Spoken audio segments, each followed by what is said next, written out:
Good afternoon, everyone.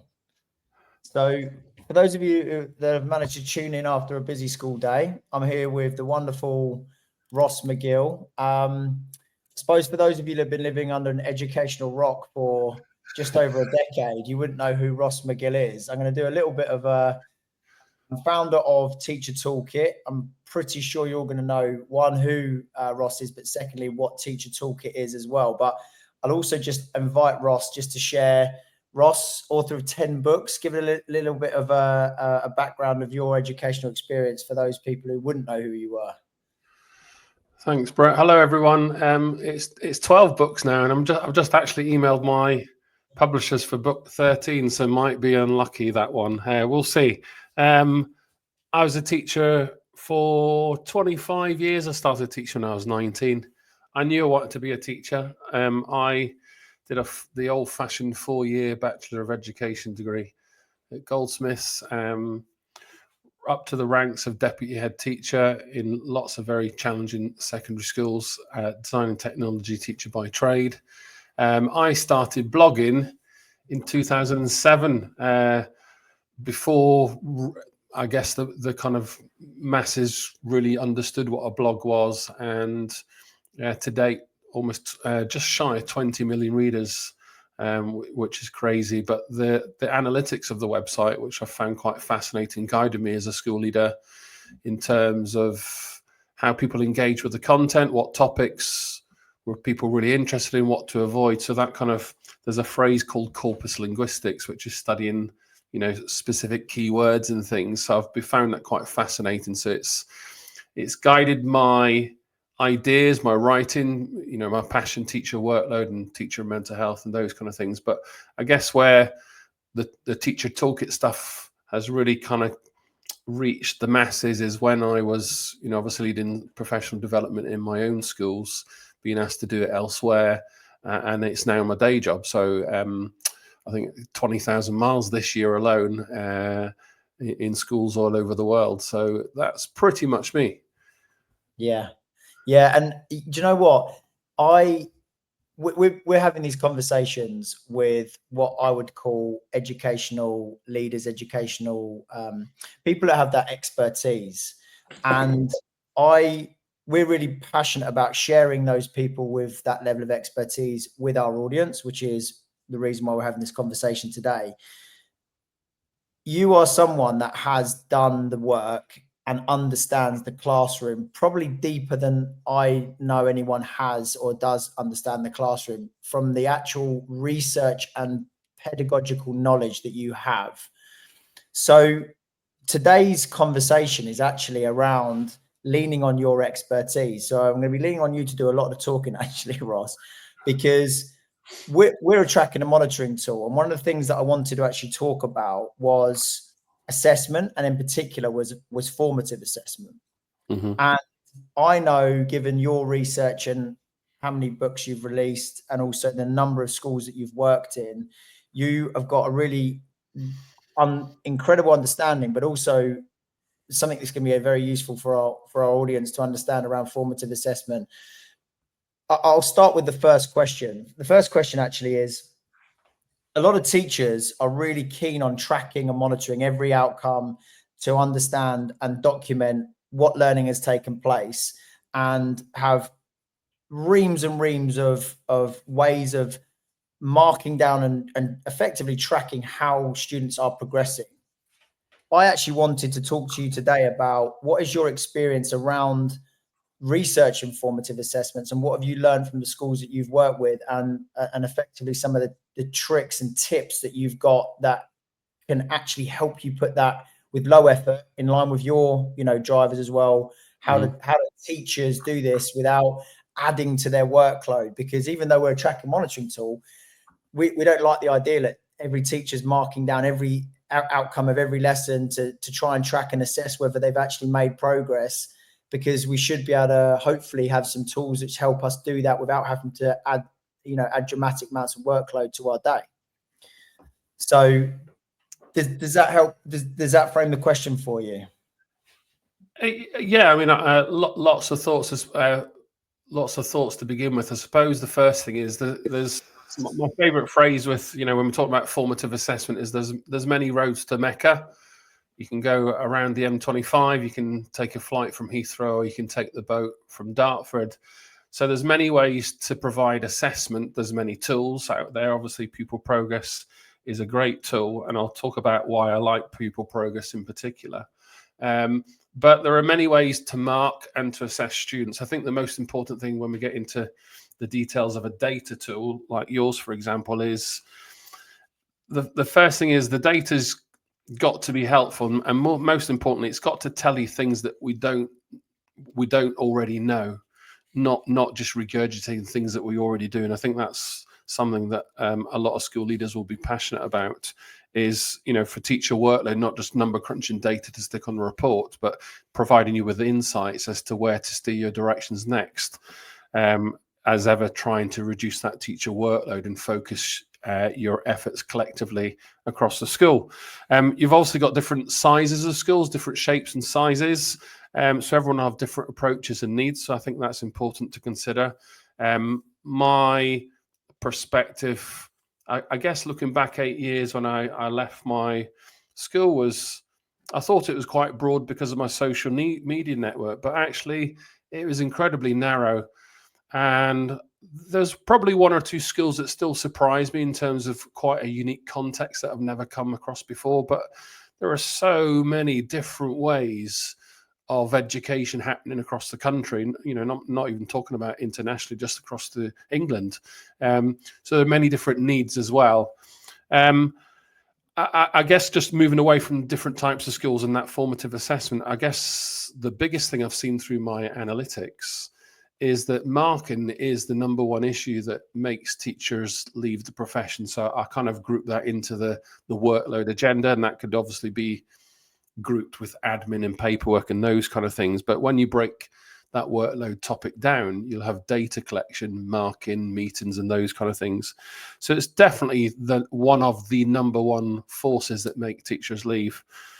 And I guess when we think about formative assessment, whether it be questioning or that written assessment, is, how do you respond to so many different needs on an hourly basis and provide that meaningful feedback for students to act? And all the research that I read and write about often brings me back to this kind of critical word, metacognition. And it's quite an abstract concept to grasp. Yeah, even as a school leader looking back, I really don't think I understood it. And this is not so long ago, but it's still quite a tricky concept to grasp physically in the classroom, and also just have a good understanding of what it is. So when we think about, what the research recommends on feedback, and this is conversations with lots of people in my career, Dylan, William, Hattie, all those kind of goods and greats, is it doesn't matter what type of feedback you're providing. It ultimately, what students need is to be able to trust your feedback. And number two, it's not what the feedback is, it's how to act on the feedback. And that, again, for me, is metacognition.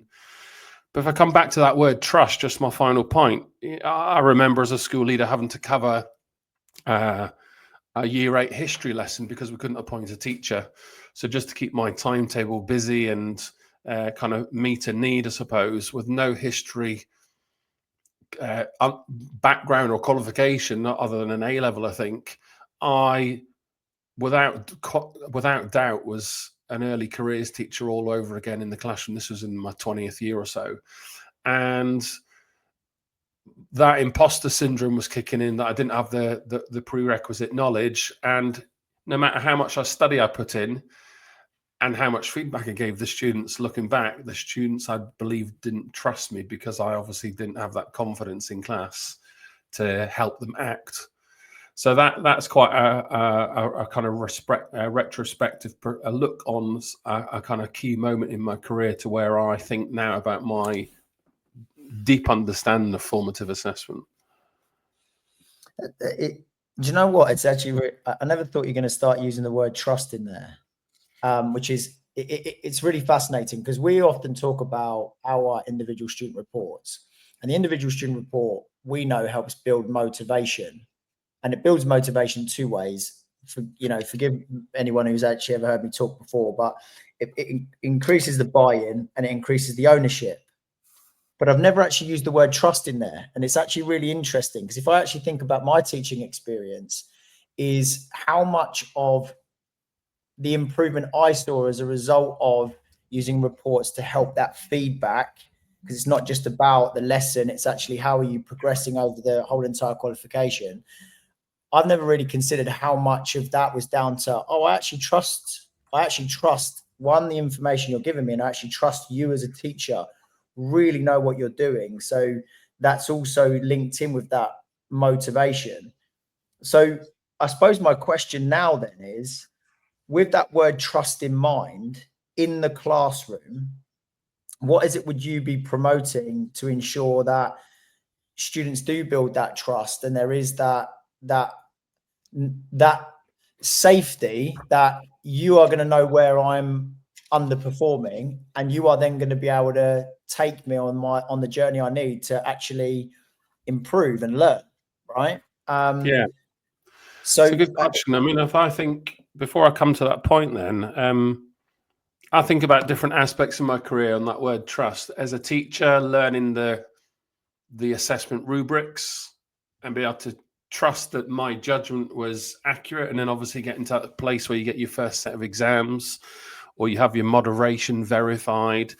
Then if you step up to middle leader, then being in charge of other teachers and sending off that data to be verified locally or nationally, there's another kind of level of trust. And then I think lots about all the different subjects I used to line manage as a deputy head teacher, from English to French to history to IT. And I guess part of it was easily, and not just a recurring annual thing, but for the first year, you line manager in another department was really digging into the details of the assessment taking place, not just to understand it, but to also trust the data that the team were sharing back to you when you brought it around the head teacher's table to have a little data analysis meeting.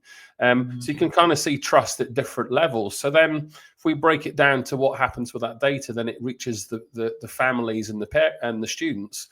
They need to trust it also. So I guess answer to your question is, what that looks like practically is you've got that full circle of student produces the work to the teacher through the school leader systems, back to the student stroke parent. And I guess at some point in there, an exam happens and an external assessment that makes the data valid. So, the things that our great teachers do already, you've got all your rubrics and your assessment things that you'll publish in your classrooms and in your books. You've got example pieces of work, things like that. And then hopefully you've got some very smart assessment tools and some very smart and sophisticated, and I guess simplified reporting tools for parents to help them understand that if the school's saying your child's in a 5 or whatever it might be, this is what it looks like, and I can trust it. And I still think we've got a lot of work to do with that one. Yeah, I couldn't agree more. And you're kind of opening Pandora's box here with the trust is also inextricably linked to the parents, because we do underestimate often as school leaders just how influential the parents can be in the equation, and also some of the frustrations when you're communicating home. Well, this is where I believe you are. So I think some of the things that I'd also like to really, in line with that, by the way. So my daughter recently did her A-levels. It's been on LinkedIn a little bit about the journey she's been on. Came back, very short synopsis. Came home one day, said, "I'm working at a DDE." Yeah. And I'm trying to apply for universities that I want to go to that aren't even going to look at me, Dad. I'm struggling here. I'm in a really bad place. So she came around and she spoke about what's happened. So I said, well, where have these grades that these predictions come from? So it transpired that she'd sat a question from a paper and another 2 questions from another 2 papers that had been marked and then collated in some way to suggest that your answers are only at a D level. So that was major red flag to me, that someone didn't really understand, 1, the assessment process, but 2, had no real understanding of where my daughter was working at. So I suppose my question for you, having doing the work that you do, are you comfortable with actually saying, you know, these are some of the things that I've seen working well in some schools, of what helps you really identify a place where, do you know what, I'm confident in the accuracy of where you are, and I'm really confident in where you are working at, and let's get to work. Let's create that plan. Because I can tell you now, when I came home and actually realized that, having speaking to my daughter, I'm not suggesting she was, you know, every father I'm sure thinks their daughter is, you know, but she ended up getting a double AB, by the way. So quite clearly they were way off, right? Yeah. I'm talking catastrophically way off. So I'm just interested I've got some ideas having some of the schools that we've been working with over the years, but I'm really interested to hear what you think is really a solid approach to starting to be able to build that trust and be able to actually give confidence to the students, most importantly, but also confidence to the parents as well. Well, I go back to the good, the bad, and the ugly. I guess you've got, maybe listeners can, you know, work out which one's which, but you've got fine grading. So, you know, are you a 9.1, a 9.2, a 9.3? You've got these flight paths with these expected trajectories that are shared with parents as well. Which ones are the bad and which ones are the good and which ones are the well, ugly? I'm going to let all you guys. I'll let listeners work it out. You know, the flight paths are helpful to a degree, but they can be a bit misleading, I suppose. So there's a little clue there. So I think they have to be shared with caution. And you know, there's lots of assessment tools out there, all doing predominantly the same thing, reporting, but you get different flavors of, you know, the house style of the software, I suppose, and how it sends the data back to the leader, to the teacher, to the child and the parent, and all those kind of export functions that you might get within that bit of software. But and I know we're in a pupil progress session here, but I definitely think, you know, I haven't seen many other bits of software like pupil progress, to be fair. And what I love about it is that live assessment prediction, that if you're working on a particular unit, it's worth X number of points. And we put into the kind of software, you know, a prediction or expectation that then, you know, pumps back to you all the kind of projectiles and possibilities that you have to do next. And I think, as you described about your daughter, that's obviously what was a eureka moment for her success. So I suspect your software is having many of those moments for thousands and thousands of pupils and teachers all across the country, which is phenomenal. I suspect there's one or two other bits of software out there, but I've yet to discover them. And I guess thinking about the good, the bad, and the ugly, you know, Pupil Progress is definitely a good bit of software out there. Again, going back to that word trust, it's all fine and dandy having everything on there, but we need to better trust it. So I think what you show and share in your software is something that I guess comes from a real problem. You know, you and I, when we were middle leaders, I used to spend months and months creating my own Excel database, putting in all these formulas behind the scenes to try and make some predictions. But that was just as a one-off department in isolation to what you've created, where you've got something global across all subjects and all exam boards, which is phenomenal. So I'm yet to see anything better that's kind of that live assessment. You know, here's a good one for you. Not a lot of people know the etymological meaning of the word assessment. And it's a really nice reminder to everyone about how we use assessment, whether it's formative or summative. And its Latin origins means to sit beside. So the challenge for all teachers is, how do I sit beside students and provide that written feedback in books? So we now call that live marking. Or I sit beside you and have a verbal feedback conversation. Or I sit beside you and by your family, parents even, and then go through a bit of data. So how do we do that in short scripts and meaningful ways that are purposeful?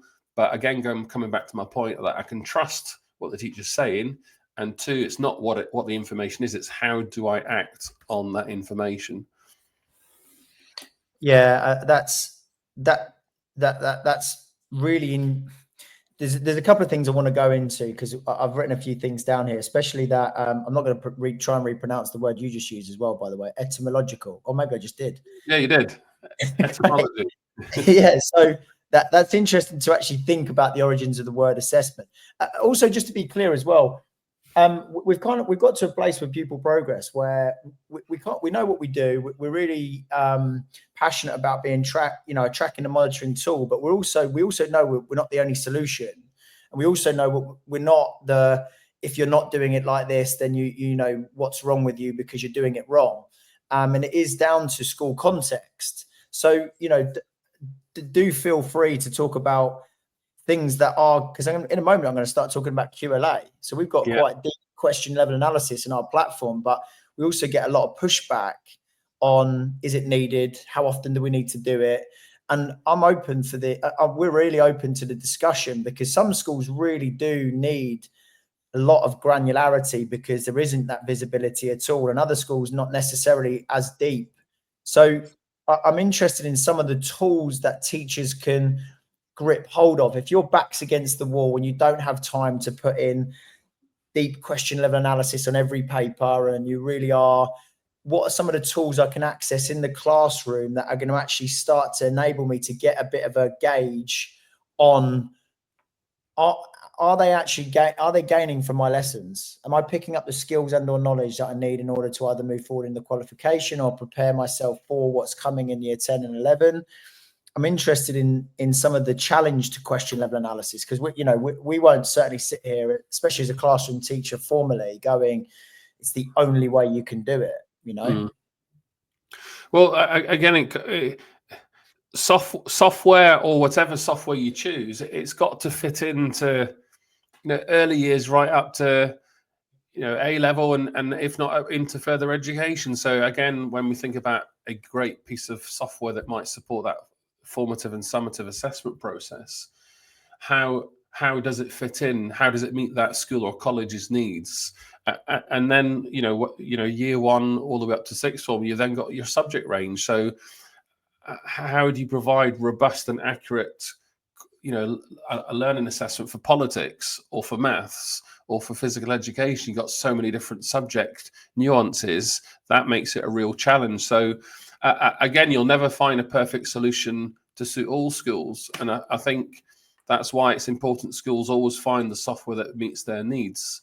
I'm just thinking of a local primary school where I'm a governor. They've only got 7 teachers.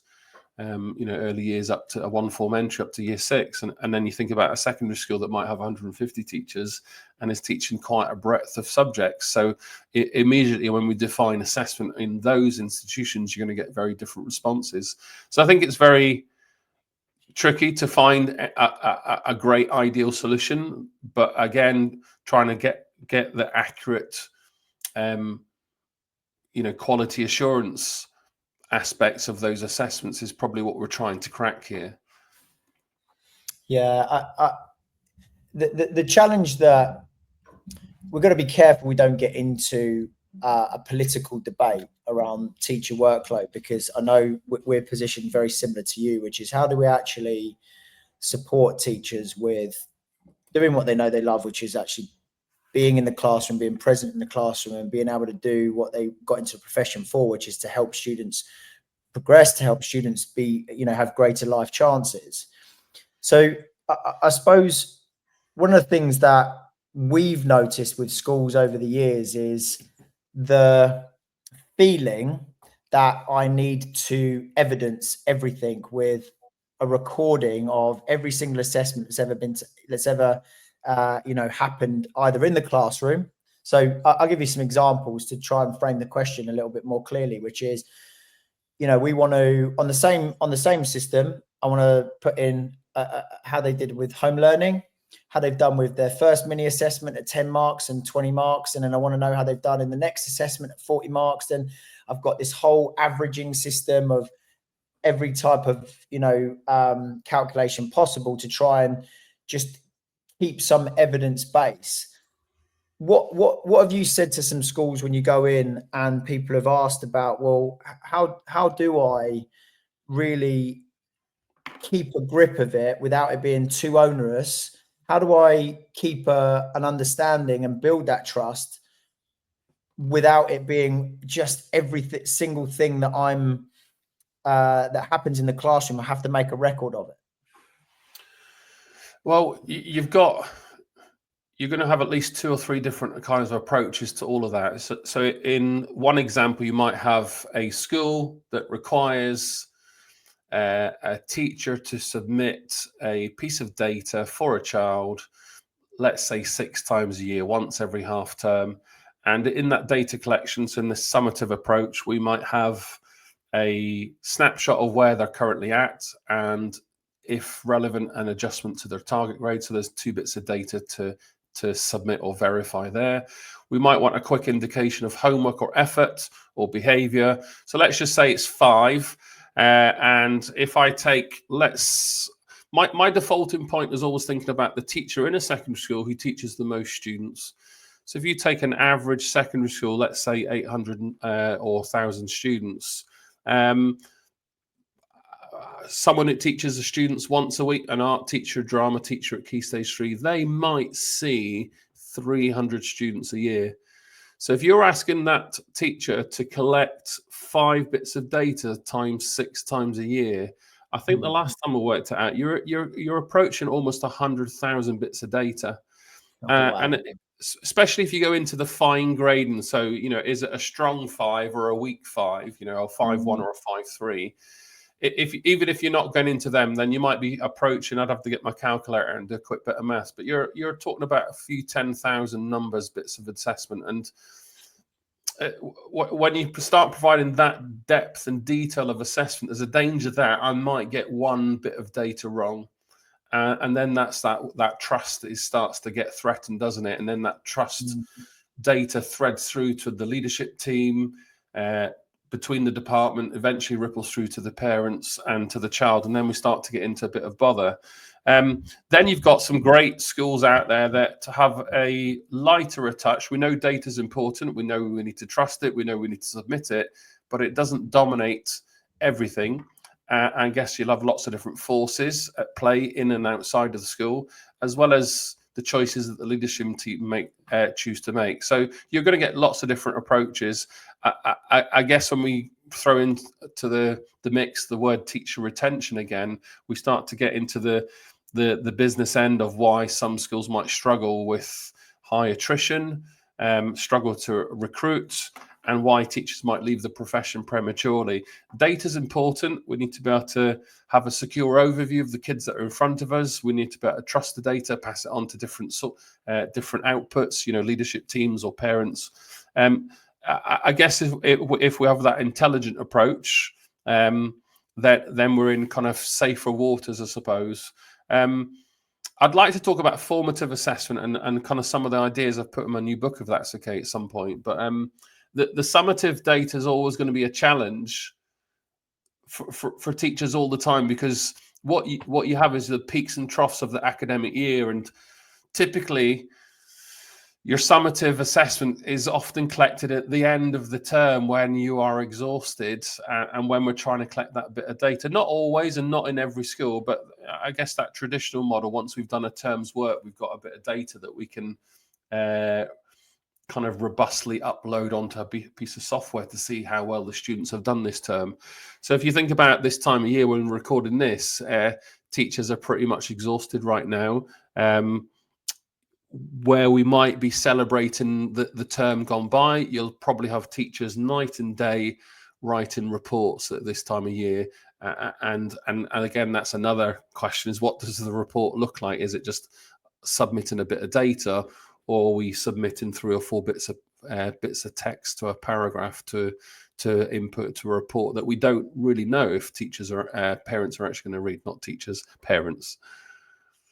Yeah, I couldn't agree more. I mean, in answer to your first point here, I definitely want to get onto what you've just said about in your book, some formative assessment strategies and what you've been able to include. I suppose really closing to that section, we've had conversations with hundreds of schools, and we actually actively say to them, you've got to be really careful about how much you are recording, because not only is there the implication that you've highlighted quite clearly, the actual number of bits of data that you've got to physically record, you've then also got the real overwhelm of what do you do with that once it's in? So you solve the first problem and you get all that information in, and then you've got to work out, well, what bits of information now I've got all of these assessments do I actually pay attention to? And that becomes overwhelming as well. So anyone listening, really, having worked with the schools that we've worked with, we would actually simplify the assessment model, make it as rigorous as possible against exam board requirements. I know you started with... I guess just a practical logistic would be, you know,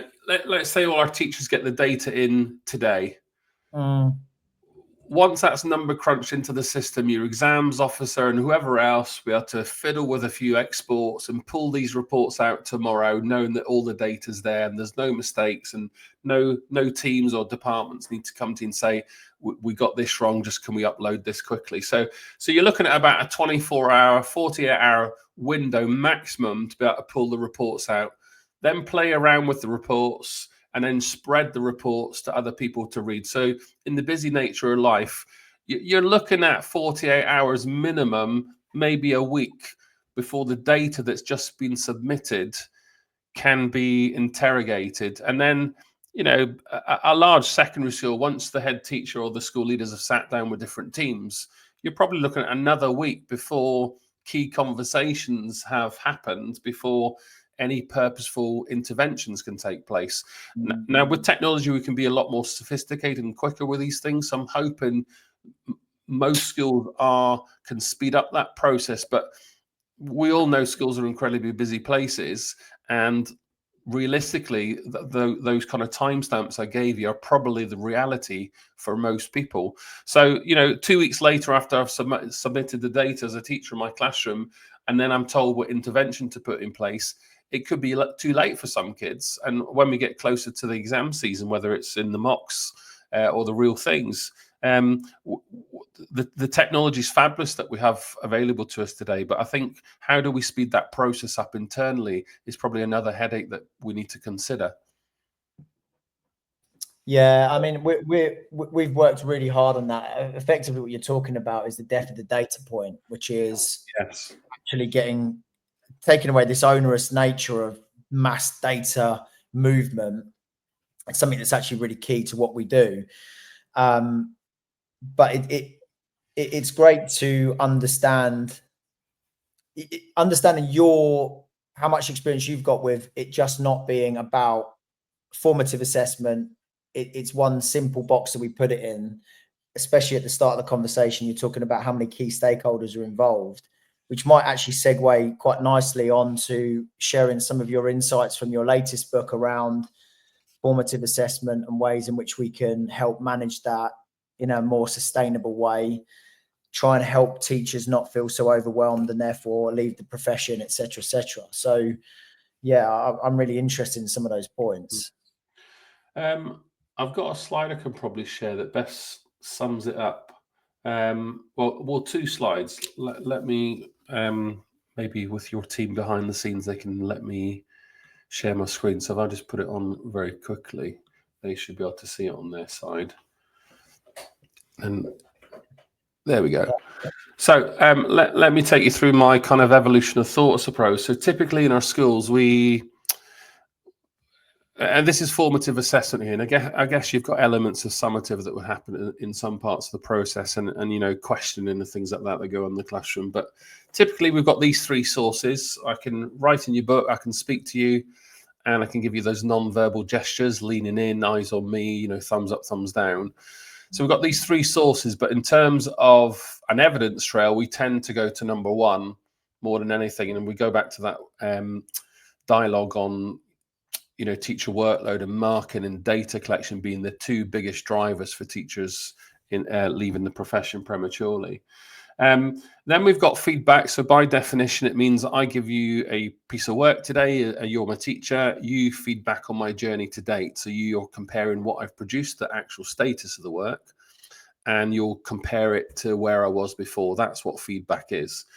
As a profession, we're fixated with the word feedback and written marking. And for lots of reasons, the dialogue on marking has evolved significantly over the last 10 years, but it still remains the biggest headache, through parental pressures, inspections, work scrutiny, deep dives, those kind of things. Teachers may not have heard of these two words. So here's the first one. The first one's feed up. And what this means is I give you a piece of work. As the teacher, you would then compare the status of the work to my target grade. So what this looks like in a classroom is a sticker or a stamp where you might say, oh, that looks like a grade 5. Your target's a grade 7. Keep going.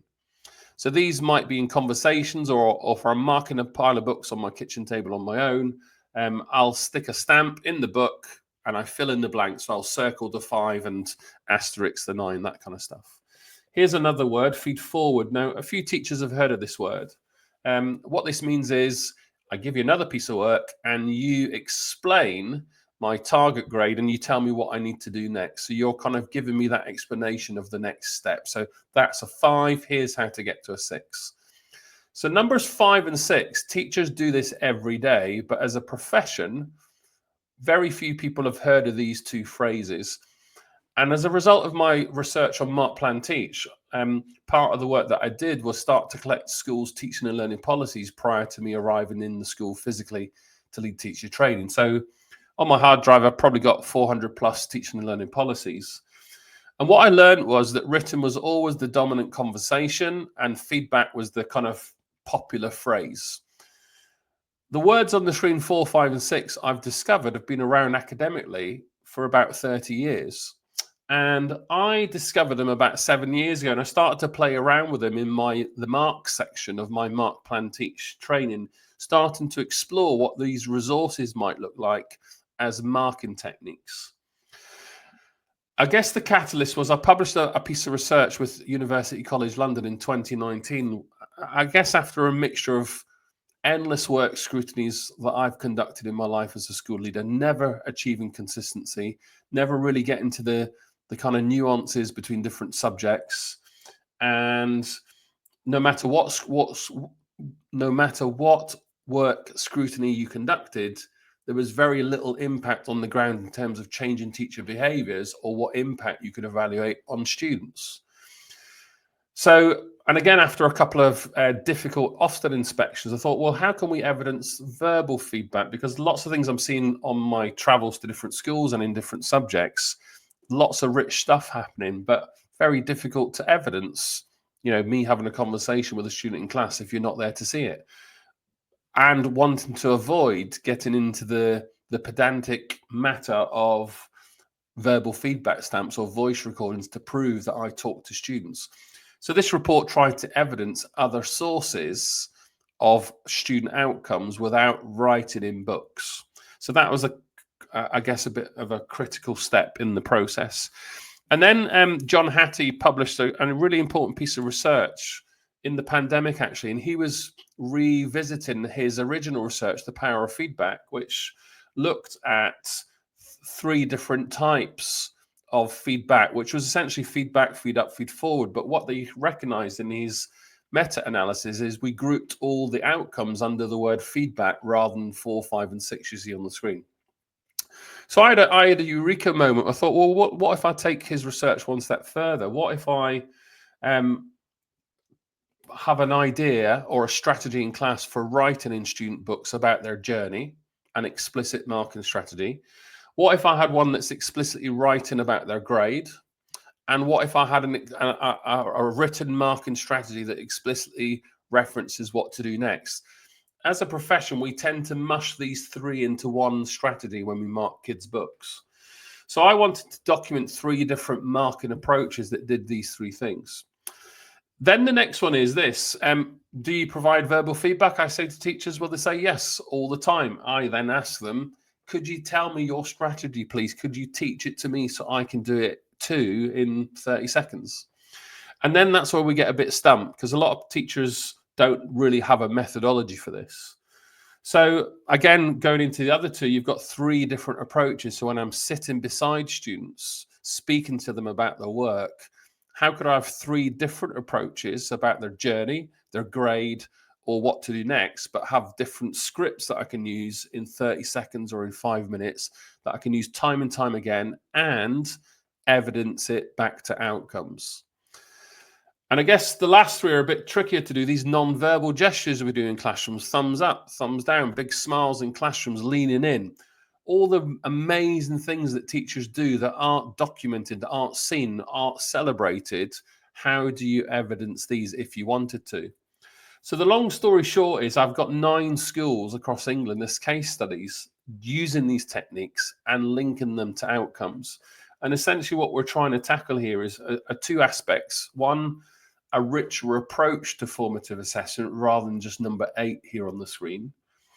And 2, equipping school leaders to have a broader approach to quality assurance when documenting formative assessment across the schools. So typically that's defined as a deep dive or a work scrutiny. And we tend to just go to number 1 here on the screen. And we might look at 8, 9, and 10 without realizing we mush it together as a marking approach. So just to conclude, Brett, here, I've just got one slide that what might help people just simplify these new words for them. The first one's that feedback. That's how am I doing, sir? And that's a reflection on the journey. Or I can feed up, and this tends to look like a sticker in a book or a stamp, and it's where am I going to next? So it's referencing the objectives, targets, or rubrics of an exam board criteria. Or you tell me what to do next. And this is the feed forward approach. So these are nice, simple definitions of understanding these 3 different metrics, or approaches, I should say, not metrics. And I can do that through written sources, verbal sources, and non-verbal approaches. So this is what I've tried to do as a kind of call to arms, a quality assurance approach for school leaders, to challenge inspections, but also to provide a bit more support for teachers all across their schools. And subjects depend on the different methods they're using, some that may not be documented in traditional ways. And 2, just helping school leaders celebrate all the different approaches that your teachers might provide, because currently we only tend to go to the written sources that are evident in our student books. So I'll leave it there. There's lots for you to digest. Yeah, I mean, my brain's doing 10 to the dozen at the moment because I want to ask about 400 questions. This is exactly why I wanted to talk to you, because this is the stuff that, because I know what people are going to be sitting there when they watch this. They're going to go, well, my school is actually adamant on me being able to write something down that shows that I've done it. Yeah. And so it's a question, because the answer is not necessarily obvious. It's a question. How have the 9 schools, how have the leaders in those 9 schools started to engage with the idea that not everything has to be written down? Because it's in line with what we go on. It's purely a CPD need on behalf of the school leader. It's equipping them with the knowledge of how to source other types of evidence other than we go fishing through a student's book. When we talk about outcomes, it can't just be exam grades. There's many types of outcomes: attendance, exclusion, behavior, punctuality. So we need to define what it is we're trying to achieve and determine what sources we'll use. Books are a valuable source. Written marking is a valuable source of formative assessment, but it's not the only way. So this is what I'm trying to tackle, is my own experiences with written marking, with workload, with work scrutiny, with inspections, with parental pressures. How do we move to towards a more richer approach of formative assessment other than those 3 methods that I've mentioned here on this slide? I guess it's stuck in the last decade still. So if these phrases have been around, feedback, feed up, and feed forward academic for 30 years, and it's taken me 30 odd years of working in the teaching profession to get to this stage of thinking, then I suspect other people are still playing catch up too. I guess I've got a bit more time on my hands to interrogate academic research and link it back to all the practical things that I do on my travels, as well as in my own career. So, my research brings it all together to show here's some schools currently doing these things, and thinking about your current marking approaches and feedback approaches in your school, here's something for you to critique. So the book provides lots of example resources to help people get get to grips with it. Particularly the last three here on the screen at the bottom, they're very difficult. But how many schools, lots of schools have a marking approach. Many teachers provide verbal feedback, but cannot document or articulate their methodology. And the bottom three, we all know we're doing these thumbs up and smiley faces in the classroom, but have we got a consistent choice of gestures that we use that add value to kids and want them to turn up in class and feel engaged and motivated? Well, there's loads of, when we get into that territory, these last three on the screen, we start to get into the real pedagogical aspect of what's happening in a classroom at a much deeper level, I think. Yeah, I mean, do you mind bringing up that last summary slide, Ross? That one that you had them all kind of pulled together. This one. Yeah, and for those listening, I do. I'm going to apologise now because it's going to sound like I'm just shoehorning, because I genuinely wanted to talk to Ross about his book, his experience around actually working with the schools on his research and implementation of his research. But what's fascinating is these words: outcome, trust, but then heavily linked with the word trust is evidence. And this is the thing that's really starting to become, we've known it for a long time, given our experience in the education sector, but it's this evidence that is what's killing the profession.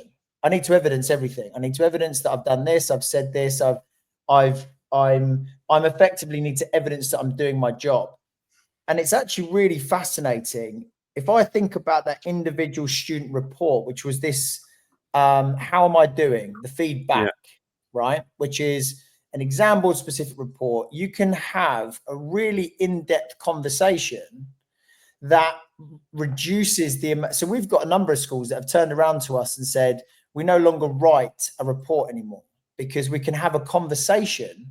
And this is what I'm finding fascinating. Again, I apologize. I'm not just trying to shoehorn people progress in here, but the schools are happy with the conversation because they've got evidence of an outcome, which is not, I need you to evidence what you're doing.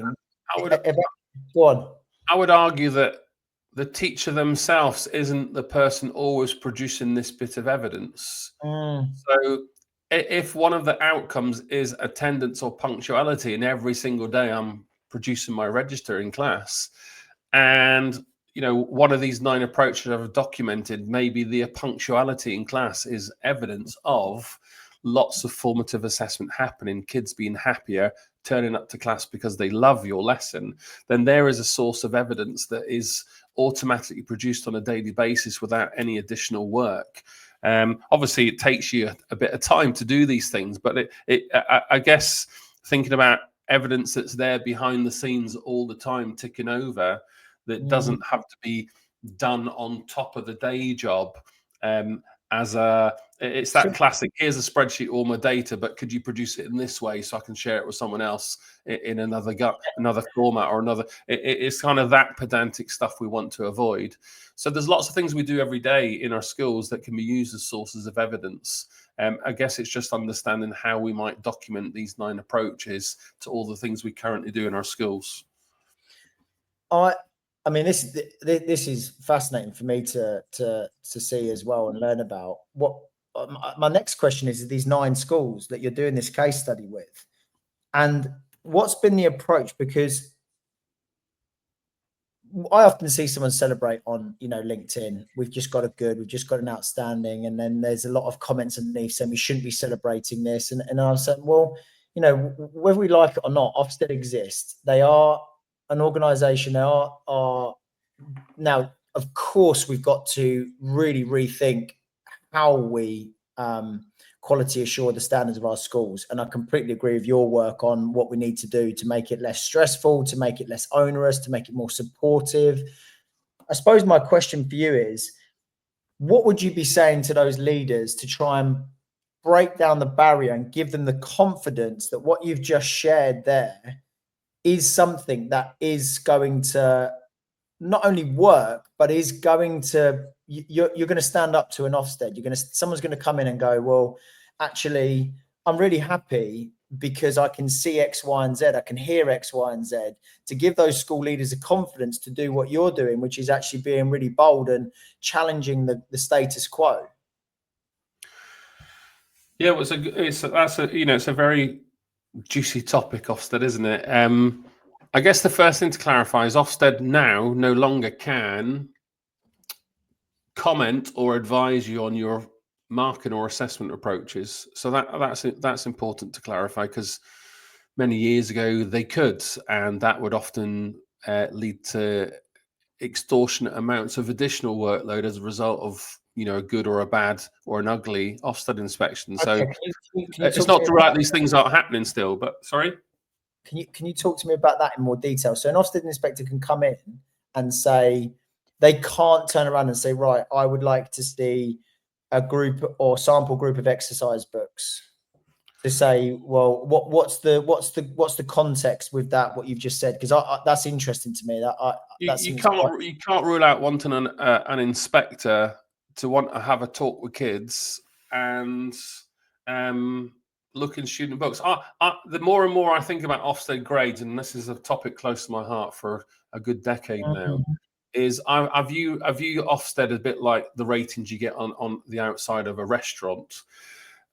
And if I was an inspector popping into your local kebab shop, I'd be fishing into the kitchen, looking under the sink, all those kind of things. I'd want, maybe I might not taste the food, but you'd kind of want to if you were a restaurant inspector. So when you're an inspector going to schools, that you're wanting to see anything and everything to kind of determine a flavour of the school. So I guess we get into the territory of what are we testing and can we trust the grades? But I think whether the grades change or not into something else, there'll always be some form of judgment and score of some kind, whether it's just 2 on a 0.2 scale or a 0.5. Rumours have it that it might be something a bit worse than what we already had, sadly. So fingers crossed that's not going to happen.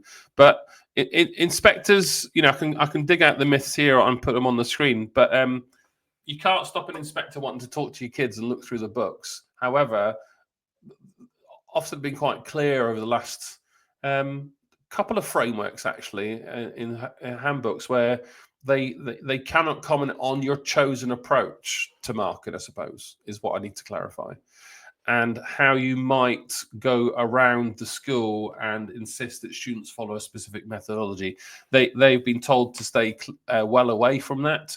Whether or not 1 or 2 inspectors do, you'll always get 1 or 2 bad eggs out there. But on the whole, lots of positive stuff coming through from schools about how more supportive the inspection process is. That's not everywhere, but you hear that a lot more than you used to. Ofsted, to me,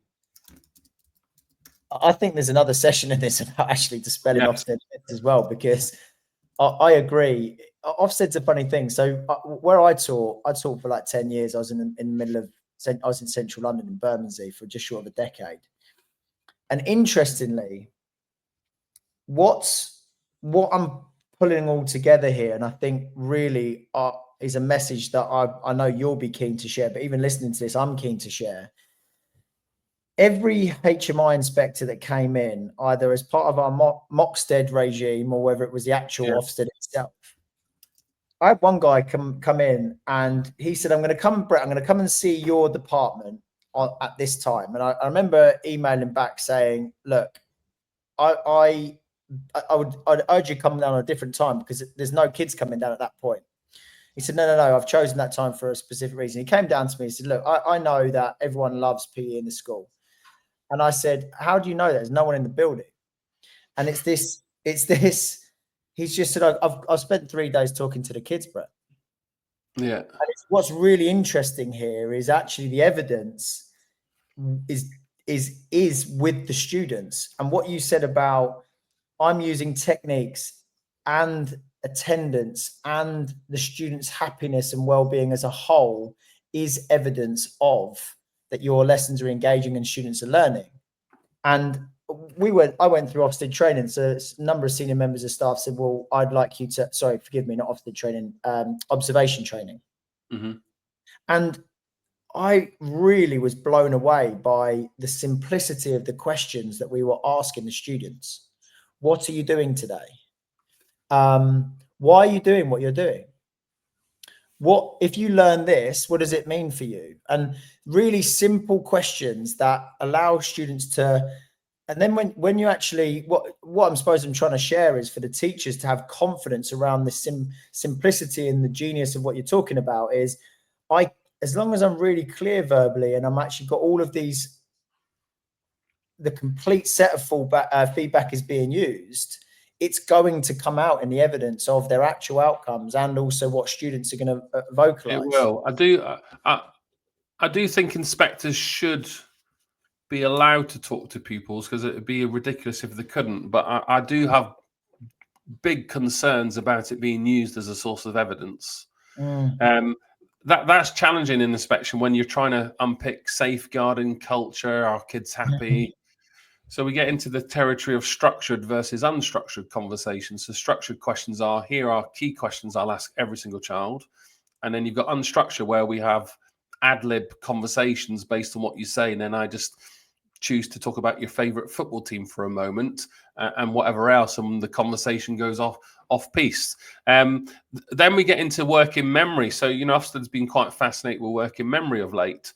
If you really understand working memory, then if I ask you a question in a certain context by surprise in your geography lesson, where is Mount Vesuvius, and you can't remember, and you're only 12, but I don't know you've got ADHD and all sorts of things, then you really start to unpick I'm looking for a better word here, but the terrors or misunderstandings of how we process information, and how, as a visitor, I might be increasing stress, which weakens your ability to retrieve in what would normally be a comfortable classroom scenario for you when your teacher's not stressed also. So you get, I think the phrase is the Hawthorne effect, that teachers perform differently when they're being observed, as do students. There's a great book, Graham Nuttall, it's probably my favorite book, The Hidden Lives of Learners, and it really documents some of the things that we don't see happening in the classroom that ends up becoming something quite catastrophic, such as, a child's forgotten their pen and then they're perceived to be the class clown, for example. So it's a really fascinating book. I'd encourage lots of people to listen to it. It's probably my favorite education book. But I guess, putting it, we need to document things. Ofsted has its role, but back to school leaders, from a research, I wanted to increase school leader confidence that there are many other ways that we can source evidence without too much or any, if at all, additional workload, to provide that richer perspective of formative assessment, to reassure all the brilliant things our teachers do in the classroom every day, written, spoken, or non-verbal, and through the lens of feedback, feed up, feed forward, which is why I've kind of got to these 9 stages, I suppose. So I've got really interesting school case studies, primary, secondary, colleges, alternative provisions. It's only nine schools, so it's not, the entire country, but it gives people a kind of leg start, I suppose, or a leg up on what to do next. So it'll be interesting to see how schools take the ideas forward. I've already seen one or two schools kind of eat up the material, and a phrase that sticks out from an academic deputy head that I met in a school on my travels was that I've just ripped up everything he knows about marketing and thrown it back into the ring. So that was a lovely phrase to kind of evaluate what the research does. It's really challenging traditional views on marketing and assessment. Yeah, I mean that's something's got to give. And again, the reason why I wanted to speak to you today is, given the amount of research you've done and the experience you've got with the number of schools you're working with, I actually genuinely believe that you've got the solutions to a lot of our teacher retention problems, which is, how do you get teachers in a space where they've got so much confidence, but also not breaking their backs on a daily basis to effectively evidence that I'm doing my job properly. And I was going to ask a little bit more deeply about those 9 schools, but you've actually just kind of given me some great oversight on that effectively it's working.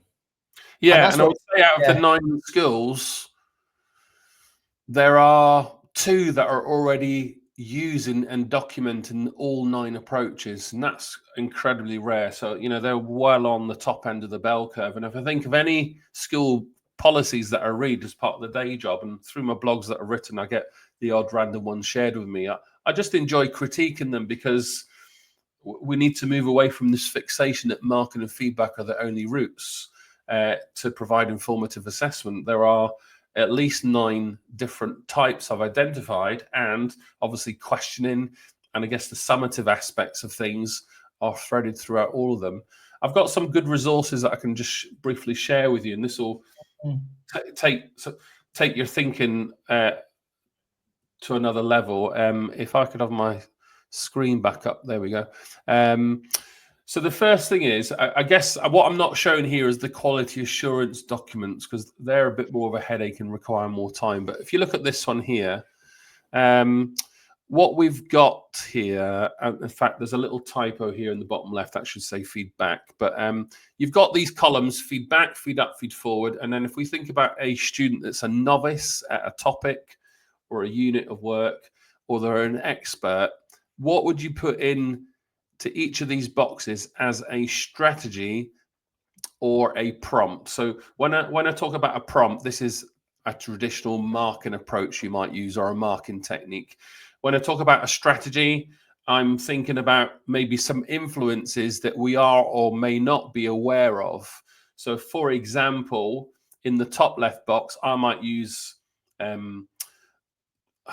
a colored pen as a marking approach. Let's say the purple pen of progress, for example. But a strategy or an influence might be timing. I might delay the feedback till next week. So I can explain that a little bit later. But on this slide here, you've got lots of examples. So if you look at the top left box first, if you're a novice and I want to provide you feedback on your journey to date, to provide that bit of intrinsic motivation, I'll say to you, Brett, you have not yet done X, Y, Z. And the strategy or the influence that I'll deploy is I'll limit my feedback to 1 or 2 points. Why? Working memory, processing, all those kind of things. If you're an expert and we're really pushing to metacognition, the bottom on the right-hand side, what you should do next, I'll be asking you, how could you go 1 step further? But I might delay the feedback rather than tell you immediately. I'll just leave you with that question, and I'll let you stew on that question all lesson, or until next lesson when I see you. Now, there is a powerful influence I deploy as a teacher. How would you document that decision, should you want to? Now, if you keep your eye on these 3 columns, I'm going to change these columns now to feed written, verbal, and non-verbal. And again, you could define all these boxes by feedback, feed up, feed forward. So this is just an idea. And again, I've differentiated here the next slide that I'll give you the answers by novice or expertise. So if I'm going to write in the top left of the box to you, then I might write that sentence. And as an influence, I'll provide you with a template or a worksheet to use with some sentence starters, because you're a novice and I'm writing in your book.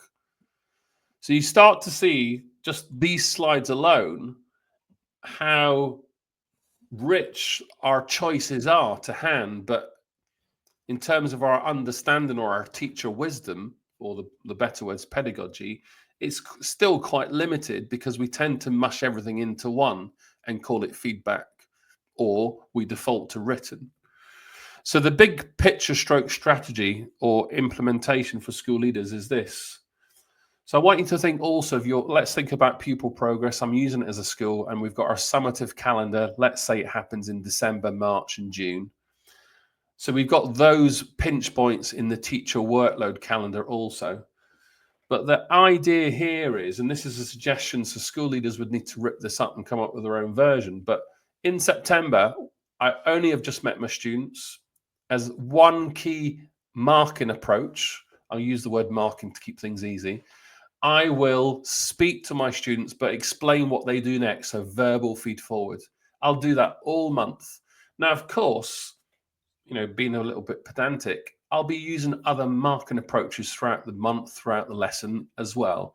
But for whole school focus, quality assurance, or teacher workload, that is the chosen method in the year team, in the department, or across the school.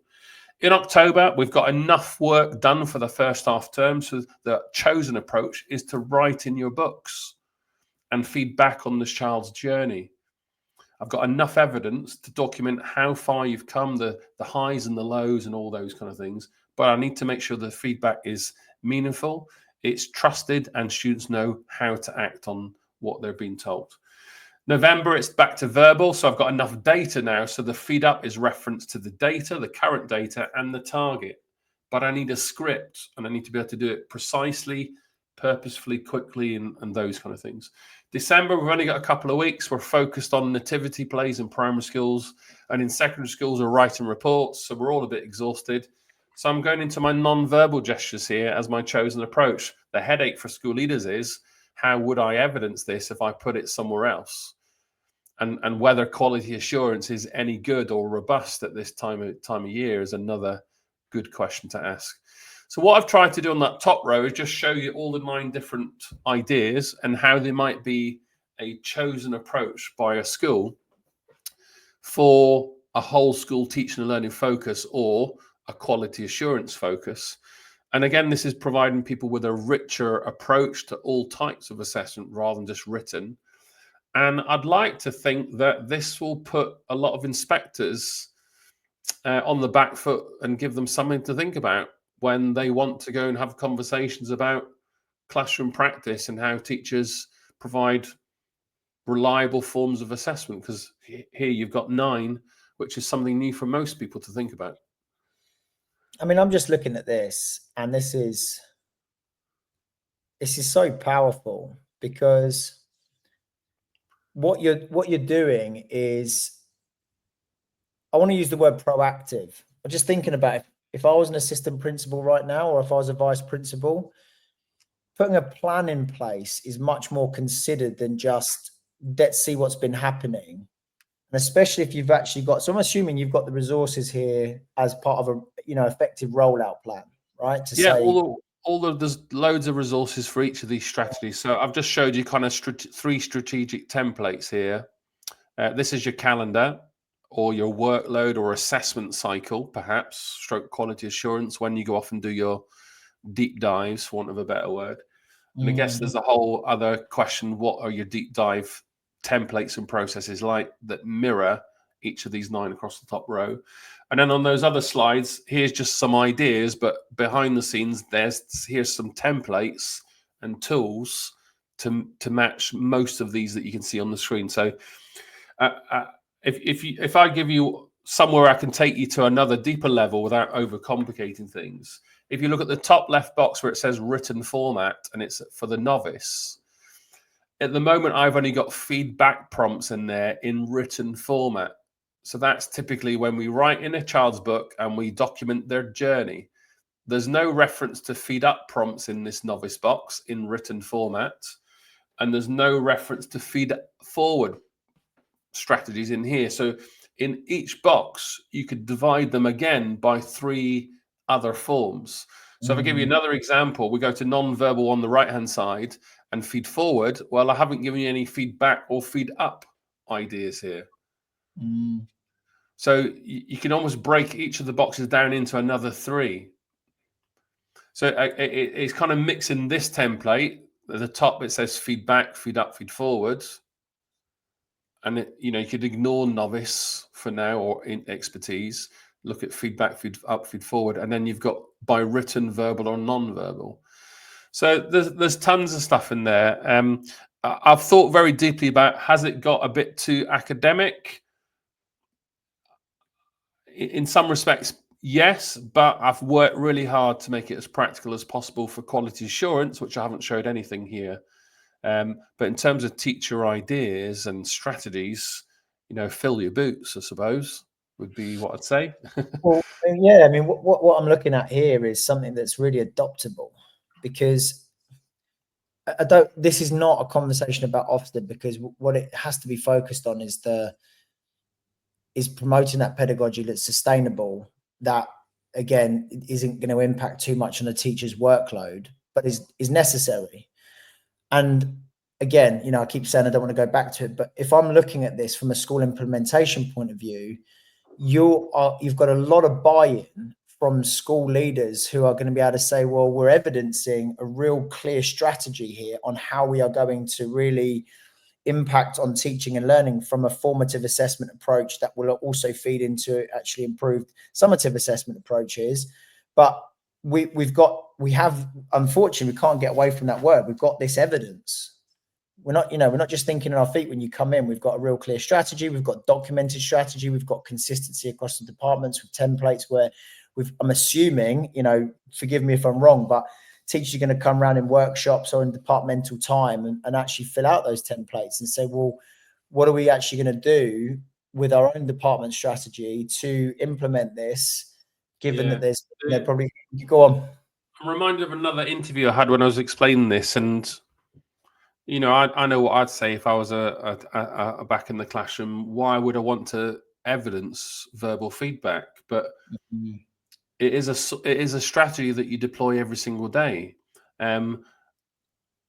Where I've thought very deeply about is, rather than add to teacher workload, how can I evidence sources of information you already use to document that actually, if I'm the champion of waffling and my kids can't stand me or my subject, and then my key stage 4 numbers drop, there's some good indications that something's not happening very well in the classroom.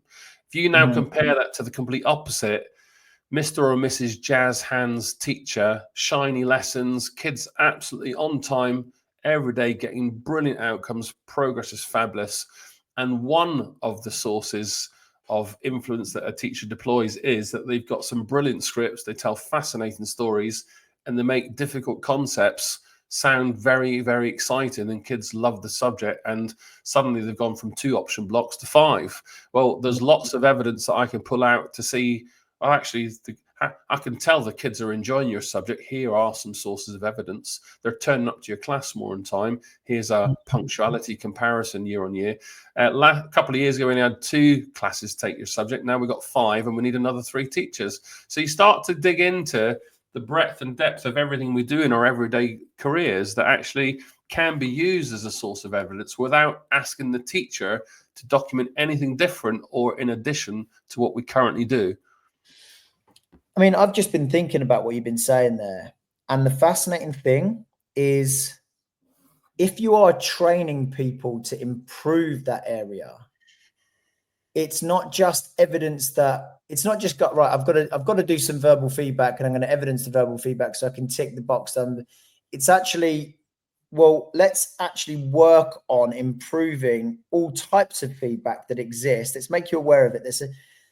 So then by actual default, it becomes something that's embedded because we're working on it as a skill and a knowledge from a teaching perspective, not just it's an evidence base that we've got to tick, which is one thing. You back to that question. Did you provide verbal feedback to your kids? You probably would tell me yes. So to help me with my CPD, could you teach me how to do it in 30 seconds, please? What's your script that I can repeat? How can I do it purposefully where I can actually see kids listen to me and they take action? Now, that's a harder question. And with a bit of training and a few little scripts and mnemonics and short codes, teachers can suddenly think, wow, here is something I can use time and time again that's actually a very purposeful script that stops myself from waffling, but steers the conversation to something quite concise that a student with reduced cognition compared to you and I who have expertise, they can act on what you've said because you've said it in a meaningful, purposeful way in a short code that allows them to take action. Not all the time, that's the next headache, but we can.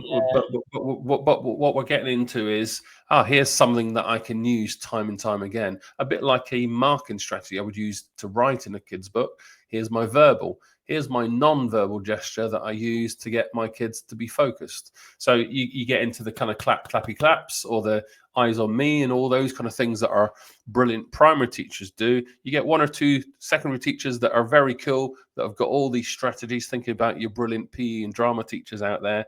We're starting to see a lot more evidence of these approaches being used in the class for behavior management. My question would be, how do we use some of these non-verbal gestures for feedback? And that's what I've tried to tackle. I mean, the irony of it, I mean, well, the brilliance of this is really, it's actually, the fact that you're providing that CPD is the evidence that everyone needs, because this is probably a great place actually here to give you an opportunity just to tell people, where can they find you, what can they do? Because the reason why a little while ago, you bumped into me at the BET conference, and you were asking me lots of questions around researchers and key leads in pedagogy. Yeah. And I remember thinking after that conversation, because I didn't answer, I think I've got one question right out of 10, right? And I just remember thinking to myself, I taught for 10 years and I just didn't know this. So I'm really passionate. The reason why we're having these conversations at Pupil Progress is sharing people that can actually uplift the profession. And I have no doubt, given my experiences with what you know and the impact you've had on thousands of schools, is tell the viewers, where can they find you? Because you are teaching them about things that I don't believe are getting taught in schools right now. I mean, you're showing me stuff here that the level of research you've gone into and the depth that the application of which you've pulled together, no one else is doing what you're doing. So yeah, how do we find you? What's the best way of access? Elements of what I've written about will be on my blog. So, regular readers will have seen aspects of these things emerging. So teachertoolkit.co.uk. People that subscribe to my newsletter will get, snippets of these resources shared behind the scenes. I guess just for the purposes of the book is where I bring everything together, all in one place and publish it. And then when I work in a school, not only do I grab their policy and we get to work, but they get the resources in the book and the research as part of what we do to help unlock where they are currently and where they can be in the future. So I'm just thinking of one school out there at the moment. Thinking if I should just share their name, but I'll keep it quiet for now. But they've already devoured the book and the resources, and I'm going in June to help them, push what they're currently developing on paper a bit more in life. So behind the scenes with the school leaders, I'm meeting with them just to document and critique where they're at next. So I guess that's the kind of more meaningful place to start, with the book. But if people want to just dip in their toes into the water, you've seen some key resources here and some ideas, but there'll be stuff on the blog. People can send me their policies. I can have a little snoop over it and tell them where they're at with it all. But one thing I will say very clearly, and this is what as part of my script for this particular training topic, is not all schools and colleges are ready for this. So it's about thinking, when will they be ready for it? Because if we think about the marking burden that's been around for a long time, it always will, if we still view that marking is the only way to provide students with feedback. So my view is schools that are pushing their thinking to this kind of level will be richer for it. They'll have happier teachers. They'll be in a stronger position for quality assurance to be able to kind of push back with that inspection headache. One thing we're not really talking about is parental perceptions, where they still view that a child's book needs to be marked. And if you're working with schools in the independent sector, that pressure is significant. So you have to really think about how you can equip all schools given their context. But my view is, if school leaders still want to go about still just using written feedback as their only source, then they might be wondering why they're scratching their heads, wondering where all the teachers are gone when they're trying to fix their recruitment headaches. So I'm hoping that it's going to deal with those kind of issues in a kind of multitude of ways, that, recruitment, workload, quality assurance, parental pressures and perceptions, but also equipping teachers with a richer approach to their pedagogy. So lots of undertones, I suppose. Yeah, I mean, I keep saying it again. I don't know anyone in the sector as well researched, but also I've encountered a lot of people who've got incredible amounts of research. They've got incredible theories, And then when was the last time you've seen a classroom? When was this last time you sat? So I'm someone like yourself that is not only doing the research, written the books, coming up with innovative ways to apply that research. I know you're in schools. I see it. You know, we catch up relatively frequently. I know our schedules are pretty busy, but I don't know anyone else that's in schools doing what you're doing, applying that research. Can you just remind us the name of your last book that's tackling that, or has got that pedagogy around the formative assessment? Yes, here it is in the visual Guide to Feedback. That's it. Okay, all in there. Nice, easy read. There's cartoons being published next week as well. So nice 60-second summaries, but you need to read the book for the details. And there's lots of QR codes inside, so you can see, maybe people can zap that one there and pause the video. But you get all the templates through your QR code inside the book. I know a number of people that have read the book. They said it's incredibly useful, already embedding it in their teaching practice. You've heard firsthand how Ross is actually researching the impact in 9 schools as a case study. You can find Ross's material also in blogs and newsletters. So the big one for me, I would be getting you in my school yesterday. I'd be like, get in. I need you to work my teachers, get them energized, get them enthused. Well, you're gonna have to be quick. I think I took a booking for February 2026. I think that's almost 14 months ahead. So for me, it's getting back to kind of pre-pandemic levels. Obviously, there are peak inset days, but you know, if people want my support during the working week, twilights, those kind of sessions. No one ever does CPD on Friday. Not that I want to do CPD on a Friday night, but CPD during the morning on Friday, I'm talking about, not a twilight, are obviously very popular times as well. But yeah, teachertoolkit.co.uk. If you need any help, send me your policy. We'll get to work. Amazing, Ross. I really appreciate your time. Let me know when you're next in London, because we should definitely catch up for sure. Yeah, I'm actually at a school in Croydon on Friday. Are you? Thursday night, wow. Yes. Oh. I'll text you separately. Yeah, give me a shout, because it'd be great if we could meet up. But I mean, as always, super knowledgeable, really incredible listen. I'm sure it's going to be. So thanks for your time, and let's catch up soon. My pleasure. Thanks, everybody. Nice one.